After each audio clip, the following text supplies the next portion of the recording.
3, Two. 1. Welcome back. We are here, and it's been a while since we have had a guest on the podcast. So, fortunately, today and for the next 3 or 4 episodes, you don't have to listen to just Jordan and Gretchen talk. We have on one of my clients who is actually a coach herself.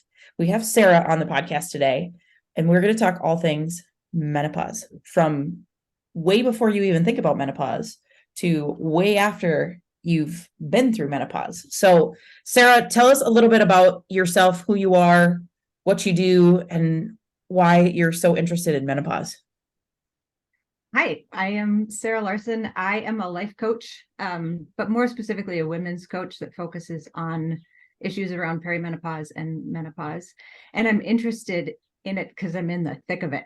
I am in the throes of perimenopause myself. And this isn't actually, I didn't plan on this being my specific focus when I started my life coaching practice, but very quickly, I started talking with friends, I started talking with clients, and the degree to which this issue and topic comes up just became so pervasive to me that it became really clear that this is something that needed some focus and some time, and I'm passionate about it and going through it, so it felt like a natural flow.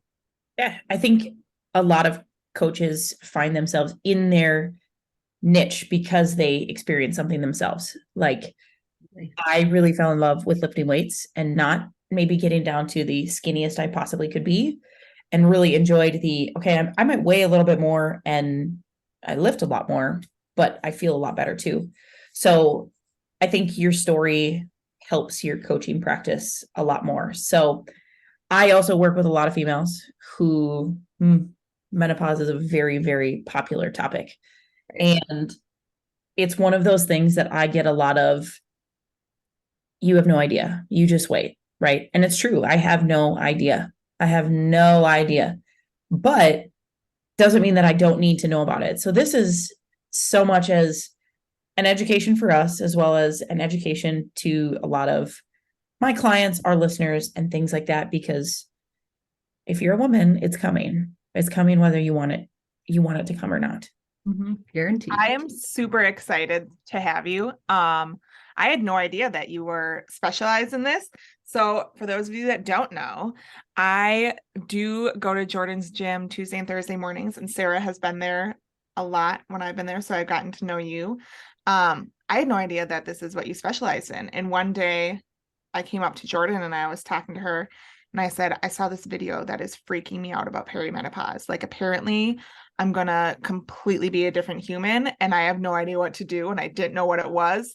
And she's like, oh, well, Sara knows all about that. We can ask her all the questions we want. It's like, oh, thank goodness, because TikTok freaks you out. Let's actually share like what your husband's gonna hate you and leave you. You're gonna hate having sex. It was like we are worst case scenario thinkers. So The smell of my husband is gonna make me not want to be married to him anymore. This is what I've been told on TikTok. Like all of these things, and I'm so terrified to turn like 38 because that's the magical number that they give you. All of this is going to change, and I'm going to move across the country, join a commune. I mean, I already want to anyways, and completely change my life. I'm like, I was not taught any of this in school. I didn't even know what perimenopause was. Right. I know there is it's a really sad reality how uninformed we all are. And there's a really interesting explanation around why particularly menopause just hasn't gotten a ton of attention. And I'm not going to go into all of the history of it because that would be long and boring. But ultimately, I mean, even medical schools, for the most part, stopped teaching about it as required learning in medical school in, I believe, the late 90s, early 2000s. So for physicians, OBGYN specialists, any of these people, whether you're functional medicine, naturopathy, whatever, you have to opt in to learn about menopause, perimenopause, and all of the details and symptoms and treatments around it. So it's been a very silenced reality for women. And we're so frequently told, look, this is just something you're going to have to go through. I know it's bad. You have to suffer through it. Everyone goes through it. You too will survive. I mean, that generally speaking is the way that most of us have been taught to think about it. And then you just look at them and go, oh, gee, thank you. Right. I just listened to, there's a doctor who I follow, Dr. Mary Claire, and her last name's Haver, but it's just Dr. Mary Claire on her Instagram feed, where she was talking about, look, during menopause, women essentially go through total gonadal failure, right? Like we are going through ovulating to non-ovulating. So we're becoming procreative to non-procreative. And if you could just imagine for a hot second what would happen if half of the population, being the male half, went through total gonadal failure, what kind of resources would we have available to them? Absolutely. A lot. Mm-hmm.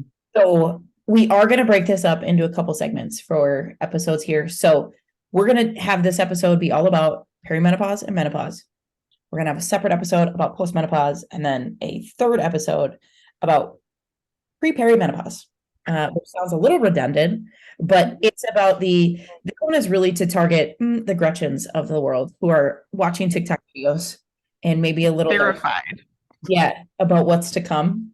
So let's dive into things perimenopause and menopause. And we were talking about this before. There's a really big misconception around perimenopause and menopause, because I hear it all the time. I've been in menopause for 5 years, and no, like not quite, right? There's just this, again, back to the lack of information. So what is the difference between perimenopause and menopause? The blessing of this whole thing is that there's so much discontinuity in the language and the way we talk about it. So it doesn't make this whole situation any easier. Structurally, perimenopause is the period where you are going from ovulation cycling to non-ovulation cycling. Menopause is in and of itself, generally speaking, a day. It is the day 12 months after your last period. So it's 1 year after you have had your last period. That is the moment of menopause. And then everything after that is postmenopause. So the three terminologies are often used interchangeably. Menopause is very frequently used to refer to all things body changing, but technically speaking, perimenopause, menopause is a moment, everything after is postmenopause. I remember the first time I told a client that menopause, she was like, I've been in menopause for 5 years, Jordan. This is never ending. It's like, well, actually, menopause is a one-day thing. So no, I don't know if I've had a client get so upset with me. I was like, okay, like it just was like, she just thought I was totally negating what she's going through. I'm not just telling you that in this current moment, you are in more of a perimenopause state than you are a menopause state. We've got 24 hours to label that as menopause.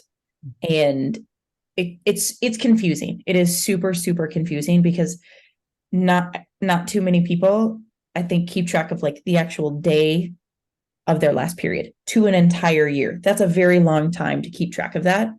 So and because perimenopause is not as popular of a term, you just go with, I'm in menopause, because that's the term you know. It also really speaks to how most of us feel in this stage, which is totally unheard, very much out of control, and really confused by all of the mixed messaging. In the age of the internet, it's wonderful because we have access to all kinds of wonderful information. In the age of internet, it's a nightmare because there's so much information, and figuring out what to listen to and what not to becomes, you feel like you're kind of drowning. Yeah. So let's dive in. What do you think, or why do you think perimenopause has all of a sudden become so popular? I think a big thing is just the generational shift in there's a less shame around it. I think my generation and even the end of the boomers are a little bit more willing to talk about their own life experience and lived in experiences. I think there's just generally been a cultural shift where women feel a little more empowered to be vocal about it. And frankly, we have a whole generation, particularly the boomers, who are they just really don't like to take no for an answer. And in this case, it's a really good thing, because you have women really advocating for their own care and advocating for information, and in the process sharing that information. So it's become I believe, a very healthy cycle of kind of a cultural shift into just being more honest and open about what we're really going through. I think our generation, for Gretchen and myself, we're a lot more into, I mean, holistic health is growing in popularity. Absolutely. I think that is something, perimenopause is something more talked about in the holistic health realm. That's where, I mean, through my holistic health degree, that's where I learned a lot about it.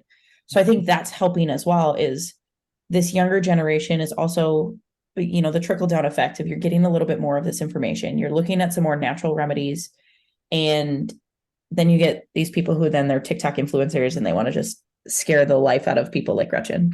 I will say though, because I'm on this like holistic health journey for this year and trying to get more into it, that is what brought me into the perimenopause TikTok era, because everybody's talking about how they can deal with all of these symptoms holistically instead of going to a doctor and just getting on medication. So that is the good part of the TikTok, because I was on the holistic side. It brought me into that, and it told me kind of told me what perimenopause was, but it informed me that there is such a thing. And then it scared the crap out of me. So Correct. So let's talk about the nutritional aspect of perimenopause. All of the time, everyone thinks as soon as they start what is really perimenopause, all of a sudden they have to cut carbs. Fat loss becomes incredibly hard. All of a sudden their metabolism is like, nope. What are the facts nutritionally? So what do you need to do nutritionally during menopause? Functionally, nothing that different from what you would do if you were making very healthy choices pre-menopause, pre-perimenopause. There are some helpful shifts that can occur. Inflammation becomes a really big player when you're dealing with perimenopause and the symptoms. I mean, so really quickly, like some of the symptoms you might have when you are in perimenopause, and the list is so long, but I'm just going to share a few of them, right? It's irregular periods, headaches, trouble sleeping, fatigue, night sweats, brain fog, hair loss, mood swings, hot flashes, vaginal dryness, worsening PMS, dry skin, dry eyes, joint pain, heart palpitations, incontinence, weight gain, right? The list just kind of goes on and on and on and on. So when you look at a list of anything like that, right? Our nutrition is a major factor in helping mitigate all of these additional symptoms that become heightened during perimenopause. It's not that perimenopause manufactures all of these symptoms, but they become a reflection of our general health and our overall health. And so protein intake is a huge one, but a ketogenic diet is by no way or means required. Intermittent fasting can become super helpful to offset things like your blood glucose levels, but isn't required in an extreme way. Like people tend to go in extremes, in either way. So macros counting can be a really wonderful and helpful way to just kind of get a grip on how much of what you're taking in without having to do these really big shifts in diet.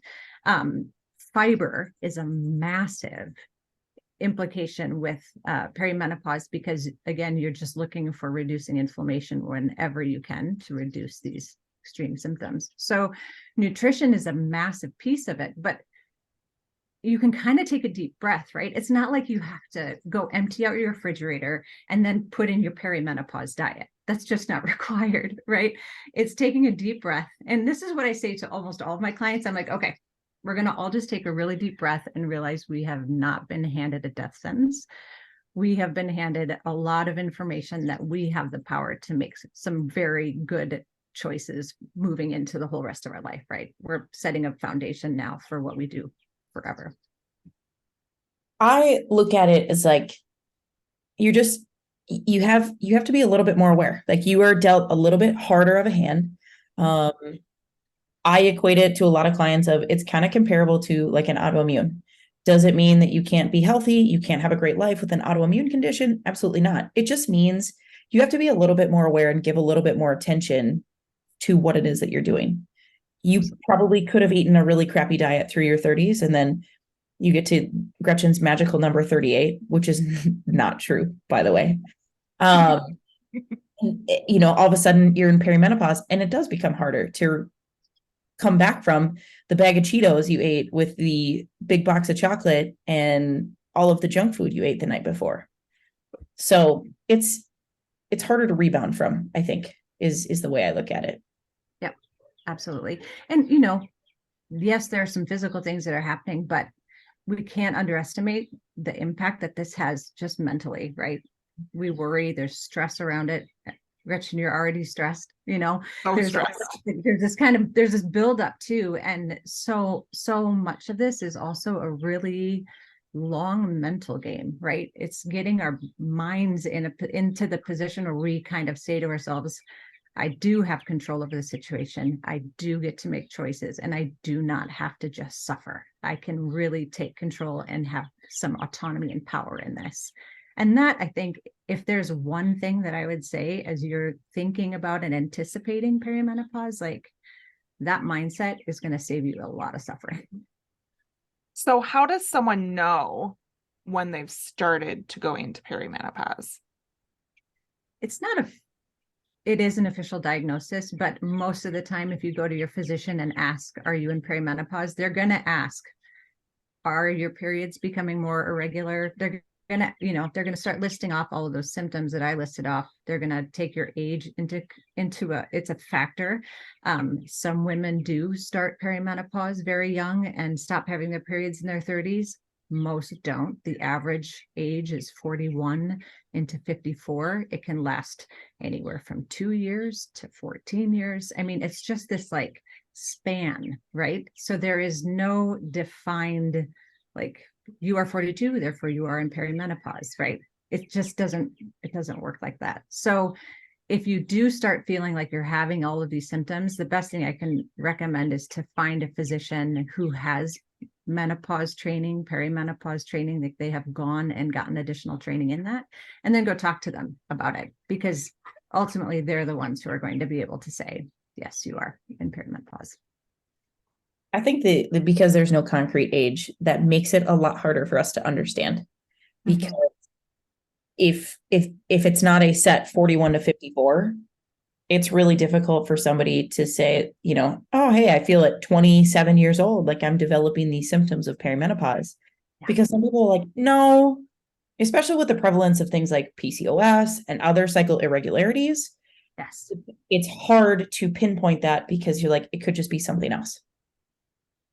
Absolutely. Yeah. Now, does birth control have a role in any of this? Can it affect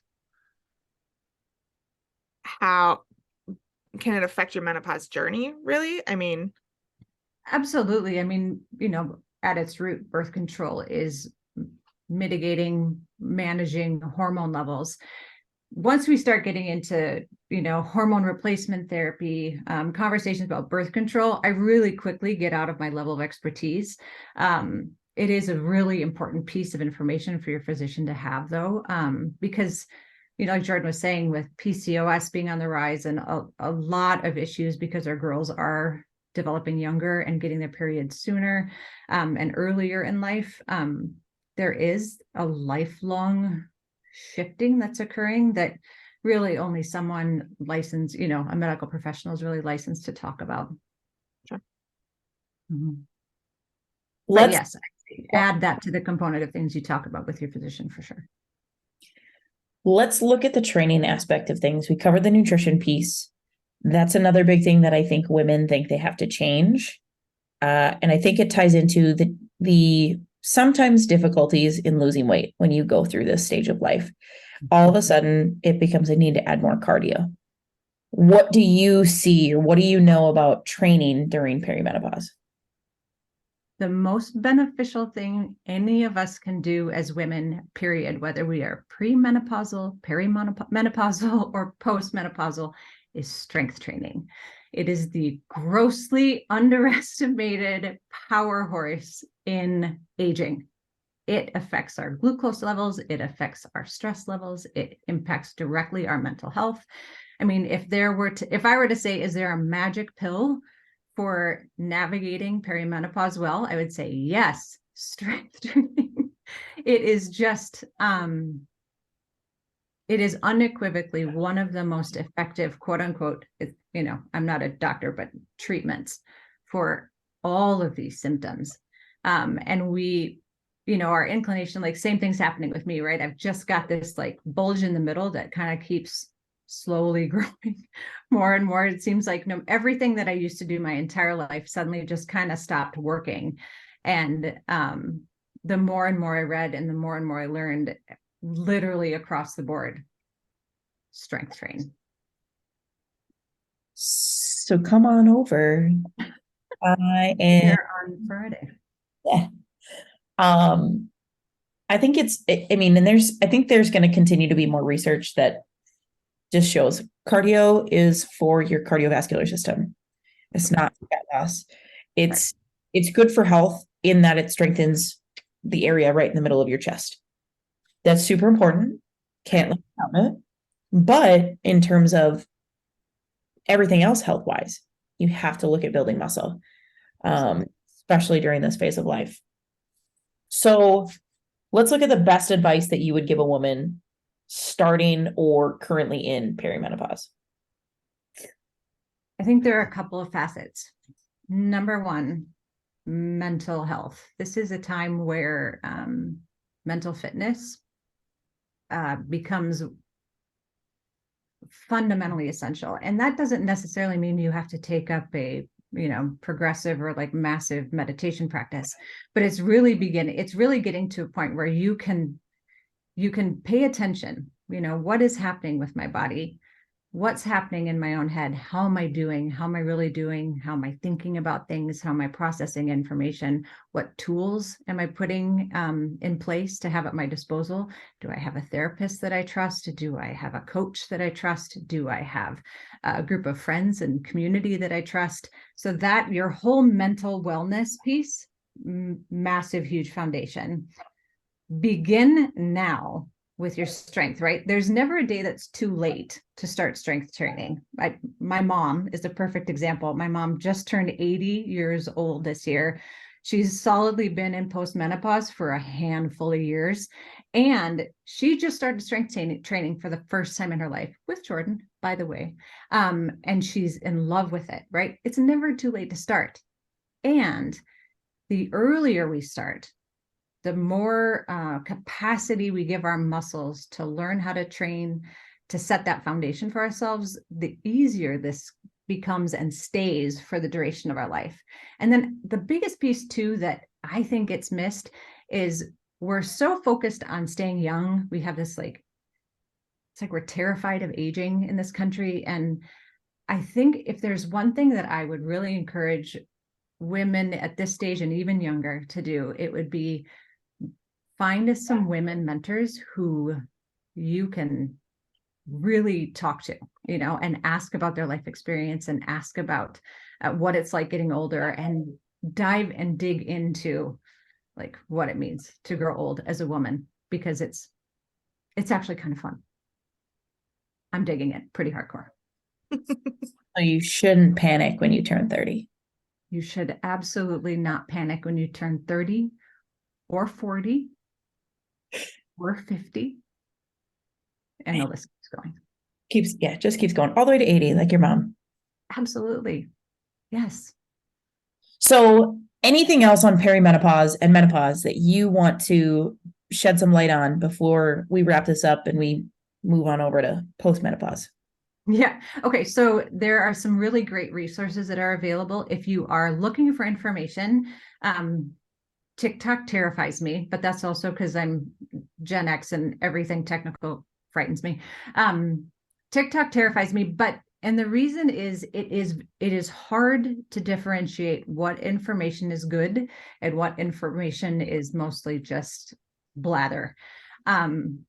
Find a couple of resources that you really trust. The North American Menopause Society is a really wonderful place to start. Mayo Clinic is a great place to start. There's an organization here in Minnesota called the Minnesota, I think it's just called the Minnesota Menopause Society. But digging into some of those resources so that you're getting clinically tested, approved methods, and some of the more recent research is huge. A little warning is that even when you find your trusted resources, those people are going to disagree about certain things. So I have 4 primary people that I follow, that I listen to, and very frequently, like one who is very just strictly Western medicine has an opinion about something, where another woman who's more holistic and naturopathic has an opinion about something, and they might disagree. Trust your instinct.